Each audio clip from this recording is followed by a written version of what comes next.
اللہ اپنے محبوب بندوں کو آزماتا ہے۔ اللہ اپنے ان پیارے بندوں کو آزماتا ہے جن سے وہ محبت کرتا ہے۔ اللہ انہیں اپنے قریب لانے کے لیے انہیں آزماتا ہے، اور تم کہتے ہو صرف میں ہی کیوں؟ میں کیوں آزمایا جاتا ہوں؟ سب آزمائشیں میرے لیے ہی کیوں؟ کیونکہ وہ تمہیں خود سے دور نہیں کرنا چاہتا۔ وہ نہیں چاہتا کہ میرا یہ بندہ دنیا کے رنگوں میں کھو جائے، کہیں بھٹک جائے، اس لیے وہ تمہیں اپنی منزل تک پہنچانے کے لیے تمہیں ناممکن سے گزارتا ہے۔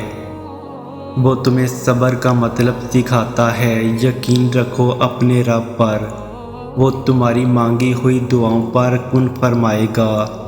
تم بس قریب رہو اس کے، اس لیے بس وہ دینے میں وقت لگا رہا ہے۔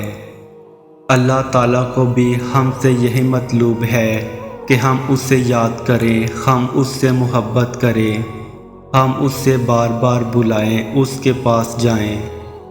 ہم انسان اس کے پاس جاتے ہی تب ہیں جب دنیا ہمیں توڑ چکی ہوتی ہے، جب ہمارے اوپر کوئی مشکل ہوتی ہے۔ حقیقت میں وہ سب اللہ ہی کے حکم سے ہوتا ہے تاکہ ہم اس کی طرف متوجہ ہو، ورنہ تم دیکھو خوشی میں کون اللہ کو یاد کرتا ہے، بلکہ ہم تو سب زیادہ ناراض ہی اسے اپنی خوشی کے موقع پر کرتے ہیں۔ سمجھ رہے ہو ان آزمائشوں کے آنے کا مقصد؟ اکثر ہم دیکھتے ہیں کہ ہمارے سامنے والوں کی دعائیں قبول ہو رہی ہیں، ان پہ عنایتیں کی جا رہی ہیں، اور ہمیں ایک جواب تک نہیں آ رہا۔ مایوسی ہوتی ہے کہ ہم بھی تو اتنی دعائیں مانگ رہے ہیں۔ دل میں طرح طرح کے خیال آتے ہیں، شاید اللہ تعالیٰ کو ہم سے محبت ہی نہیں، اللہ تعالیٰ ہمیں دینا ہی نہیں چاہ رہے، یا شاید ہماری دعائیں ہی نہیں پہنچ رہی۔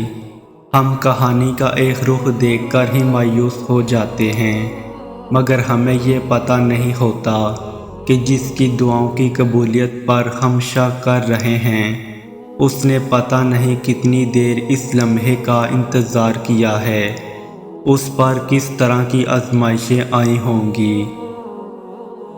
اگر آپ کی آزمائشیں سخت سے سخت تر ہو رہی ہیں تو ممکن ہے آپ محبت کی منزلیں طے کر رہے ہو، ممکن ہے آپ اللہ کے محبوب بندوں کی فہرست میں گردانے جانے لگے ہو۔ تکلیف ملتی ہے اس لیے تاکہ ہم سمجھ سکیں کہ جو درد ہمیں اپنی بساط سے زیادہ لگتا ہے وہ دراصل ہمارے حوصلوں کی حدود کے اندر ہوتا ہے، اور ہم اس سے پہچان نہیں پاتے، بس تکلیف کی ذرا سی شدت پر ڈر جاتے ہیں۔ جب وہ مدد کرنے پر آتا ہے تو سمندر میں بھی راستہ بنا دیتا ہے، اور تم کیوں مایوس بیٹھے ہو کہ وہ تمہاری مدد نہیں کرے گا، تمہارا یقین نہیں توڑے گا۔ تم بس یقین کامل رکھو، وہ تمہاری زندگی بدل دے گا۔